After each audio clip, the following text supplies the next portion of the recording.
Sup, Nerdmigos, and the Jive Talking Nerd, John Norgrove. We've got Wife here. So we're here for another review, Jive. This time something new, something that, to be honest, I didn't even know had come out. Yep. Until we were looking through.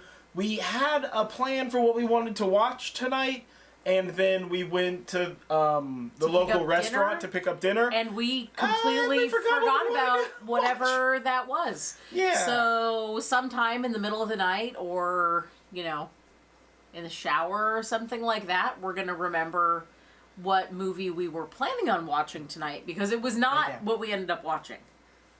Yeah, lay down, dog. Finn, lay down. What do you want to be a camera boy? No, you want to be a lay down boy. Go lay down. Relax. Relax your little dog boobies. Yeah, put your booty on the ground. He's upset because we're sitting in his spot. Yeah, he's an asshole. Ignore him. Yeah, so he's not. He's the sweetest dog. You're so sweet. Come on. You're a whole butt, Finn. You can come up here. He doesn't want to.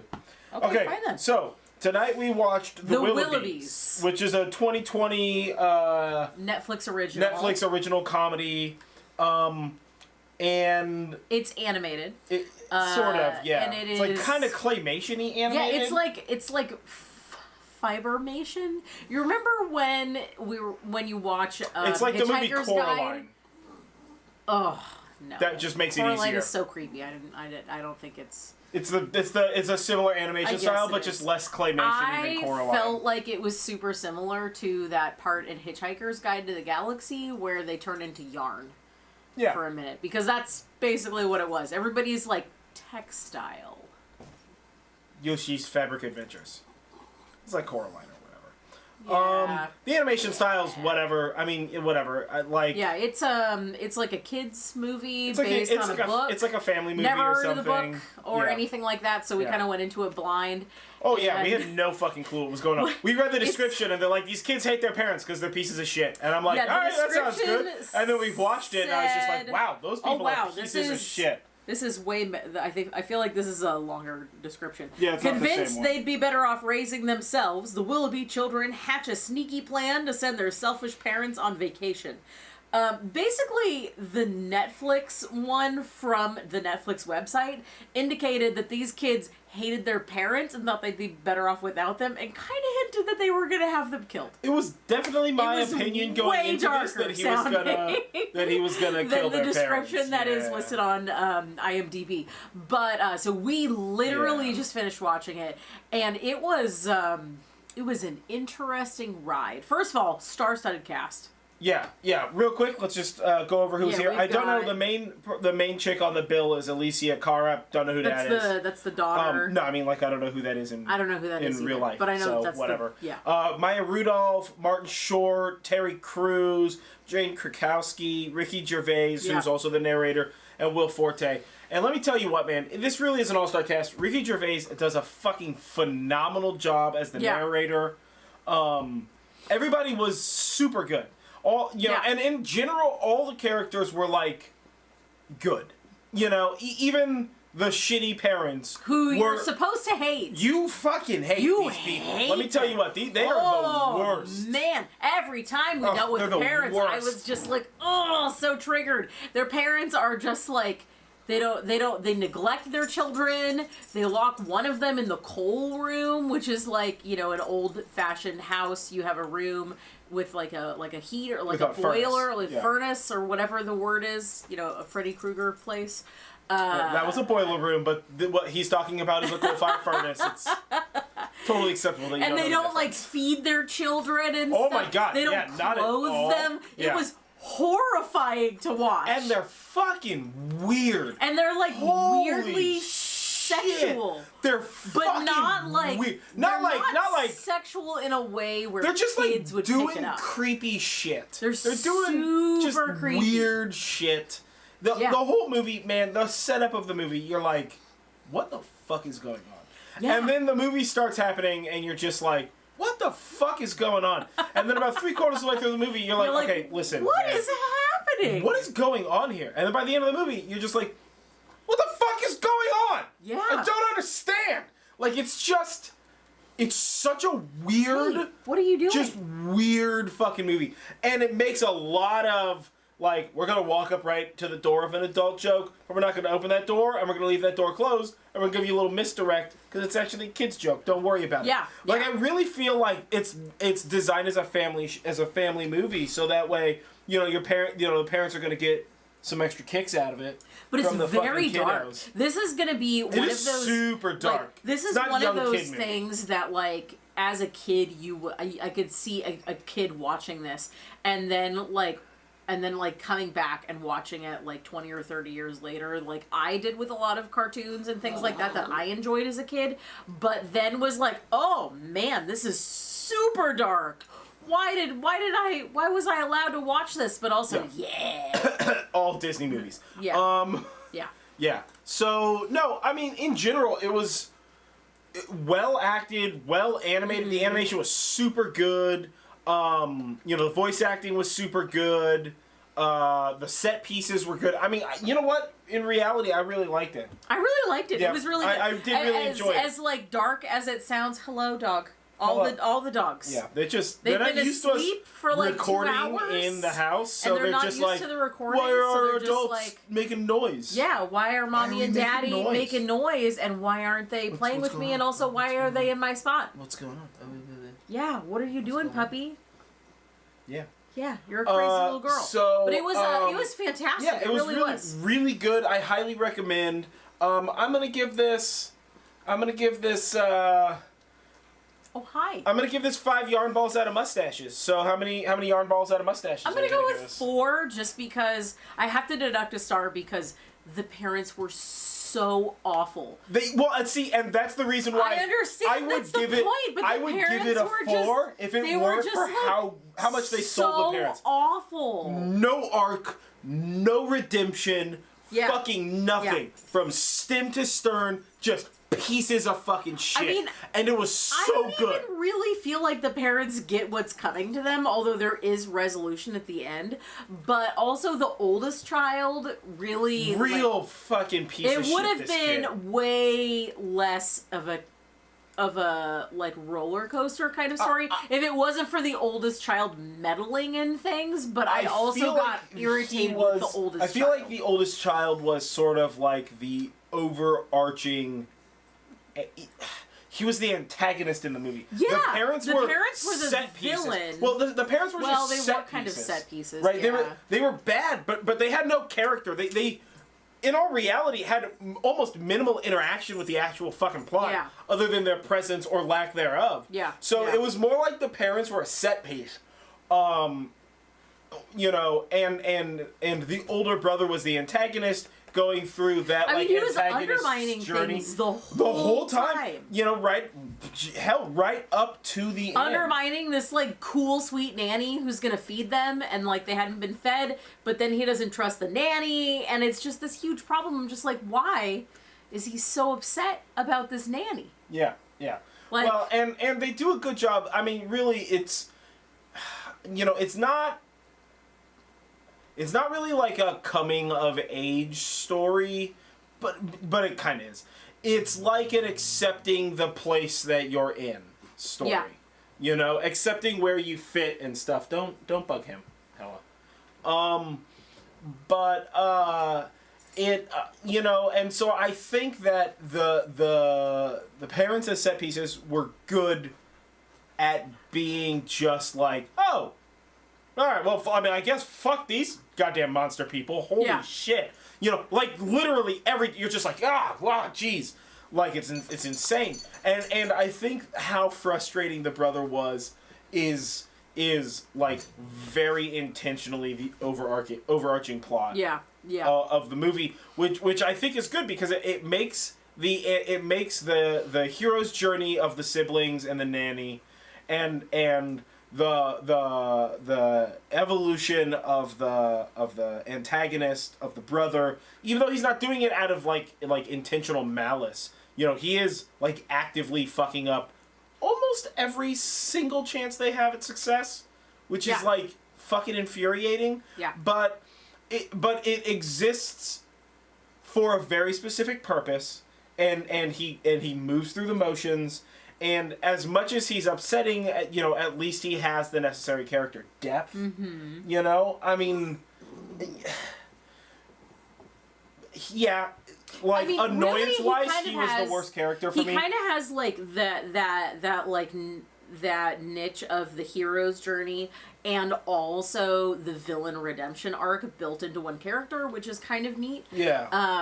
But all the characters were certainly flawed, but I think that's actually what made them better, and in general made this movie better. And it's, again, why I sort of stand apart from the idea of considering the parents characters in this movie, and that's why I think of them as set pieces, is because the characters, the ones that did exist, right? The parents were a lot like Charlie Brown parents. Well, you can actually understand the words that these parents were saying, but the minimal amount of interaction, like, did it matter? It was drivel, I tell you. Yeah. Drivel. Well, but with a pinky. But drivel. The parents were no different than the parents. Oh, right? Yeah, they were just set pieces. They existed, and they're people, like, and I understand how people work and stuff, but right? Do you? Do I? But they really only existed to move the plot along. Yeah. Right. So they were just like Charlie Brown parents. Yeah. They were the snake on the path that diverts our heroes down a different path, so that way the journey can, move. Whoa, bro! Whatever Get the all fuck. literary on it. So I mean, that's why I think the parents and the however many O's it was. I swear to God, they said it differently. O's. But it was like maybe O's. 4, but sometimes it felt like it was 7. It was an ever-changing number of O's. But they were both sort of set pieces, and really the characters were the twins, who were fucking creepy. Oh my God, they were but they were the best. They were like equal parts creepy and hilarious. Oh, they were so fucking funny, but they were so fucking creepy. It was so weird. Every With time their, they were doing stuff. Weird little rounded teeth. You know what? The rounded teeth is the thing that got me the most about them. Yeah, man, rounded teeth are fucking rounded gross. teeth on a human are just... Yeah. I mean, I don't know, or are they human, I guess? But, like, rounded teeth on humans I think they're is fucking just yarn people, not man. okay. They are yarn people. Don't discriminate against the textiles. Yeah, they're yarn people. That's a slur. They don't like being called yarn people. Yarn people? Is that the slur for textile people? Yarnies. Yeah. Also, everybody is like knitting all the time. Yeah, all the women are like knitting all the time. It was it's super weird. I don't want to say it was gently sexist by doing it, but it was certainly a thing that was obvious in every scene that there was a lady in. Yeah, there's a VR scene too, and that lady was VR yarning. Like everybody's like knitting or crochet. It was super weird. Only the women. But only the women. Yeah. Right. So I don't know. Whatever. I don't know. It was very strange. But okay, so the twins were fantastic, hilarious, and horrifying. Yeah. The sister was like a little overly Mary Sue-y. But I feel it's because they drove the twins into, like, sci-fi comedy freak show genius kids. They had to drive the sister into the extreme side of I told you so. Yeah. And I think because she has to be right to say I told you so, that's why she's being she portrays a character that could be interpreted as Mary Sue. Even though I don't think that was necessarily the intent of the writing. I think that's just a side effect of the way they develop the characters. Well, and you have to have, like, strong female characters who know how to do things. Well, and she was a strong female character, and she wasn't, like, overly whatever about it, but because the twins were so basically not... they were so mature weird. enough. They were so childish in their character that they needed, like, support. And because the brother was so extreme in his like villainy of the smarter decisions in the plot, it forces the sister into the role of being the know-it-all, I told you so. What are you doing? Sort of a character. So I mean, like, I can't really fault the character for that, but it did get towards the, like 3/4 mark a little annoying, where it was just like, ugh, fine, what? Yeah, we know, but also like just like I don't know, like fucking backhand your brother. He's being a prick. Come on, dude. Get your fucking shit together. I think that the nanny was fucking amazing. Oh, yeah. She was the nanny was best. But was the general a better character? No. The nanny was the best. The general was just a surprise character out of left field that ended up being fantastic. I'm pretty certain that was Terry Crews. That was Terry Crews. I recognized his voice the whole time. I was just like, am I wrong that I think this is Terry Crews? Is this a different person and I'm just mistaken? Like the Mr. Miyagi thing? Like the Mr. Miyagi thing. That's fine. Sorry, guys. It's been corrected. No, you know what? I think the general was fucking hilarious. Yeah. Right, and again, he went through like every character went through like arcs. They all had everybody flaws, had their own like little character arc. Even the baby who made all the animal sounds. Yeah, I really like that they portrayed this baby as just being like a wild almost beast. like a creature of some sort. The baby was basically like, what if we had a raccoon in a story that was like a wild raccoon? Like if you just brought a raccoon into your house, like you just went to a trash can and you grabbed a raccoon and then you threw it in your front door and you slammed the door behind you, and then you were just in your house with a fucking raccoon, just destroying your shit, but like a without baby raccoon, any sense of control. And then they said, well, that doesn't make any sense. Why would they care about a raccoon like this? What if we used all the same animation that we had for the raccoon, but we just copy pasted and replaced it with a baby in a yellow jumper? Yeah. And then they're like, yeah, sure, whatever. We don't have to change the sounds. Let's go with it. That's the movie. Yeah. This baby is fucking nuts. This baby is insane. It's so funny. There's a whole... So Terry Crews' character owns like a candy factory, like Willy He's like Wonka fucking style. General Sugar or some nonsense. Crazy. No, he has a much more... He has like cotton candy mustache. But all the men have mustaches. Listen, all men have mustaches and all ladies knit, I think is the point of this movie. Yeah, and sometimes ladies have mustaches too. Oh, and sometimes ladies have mustaches too. Yeah, that's fair. But there's this one scene that takes place in the General's factory where the baby like gets loose in the factory and is eating all the candy. Like, and just like Pac-Man style, and they're trying to like save the baby. And there's all these machines, and there's like a machine that smashes, and there's another machine that smashes. Yeah. There's a machine that rolls, and there's more candy and all this stuff. And we're watching this, and I turned to him and I'm like, "This is the least sanitary candy factory I have ever seen." Yeah, it's just Oh, and apparently all the candy's just made by this one insane candy general man. Listen, there's not a great deal of logic in this. That's There's fine. Like a the fucking OOOO, which is like the orphan protection. We're not talking about them yet. We're still talking about candy. There's like this rainbow lake with these hugely fat ducks in it, but like in his front yard he has it's a moat. Field. It's not a lake. It is a moat, surrounds right? It surrounds in the front yard he bad. has like a field of wheat. Yeah, I don't think that you use wheat in the production of candy. I don't think so either. But they save the baby from all of these Rube Goldberg like murder candy devices, things. Yeah. And they're like, oh, the baby, and the baby like literally pukes rainbow. Just blah. Yeah. Okay. So it's absurd. Okay. First of all, hilarious. This baby puked up a rainbow. All of the candy is rainbow candy. Yes. The factory is surrounded by a moat of rainbow liquid that makes the ducks fat. And it also pumps out rainbow It produces smoke, rainbow but it's smoke. Not really that's like solid. Smoke. It's just like a rainbow that arches over the city that you can see from everywhere in the city, which is absurd that you and can concerning. See all the time. And also the factory is powered by some sort of strange rainbow laser technology. Yeah, and we don't really understand. Yeah. Is it aliens? But at some point in time they needed more rainbow. All the rainbow. So they cranked a thing and they got more rainbow. And they got more rainbow. So I don't fucking know what that means. So much. Rainbow power is apparently the ultimate power to I'll tell you what, candy. man. You know what this movie did a great job doing? Is being inclusive.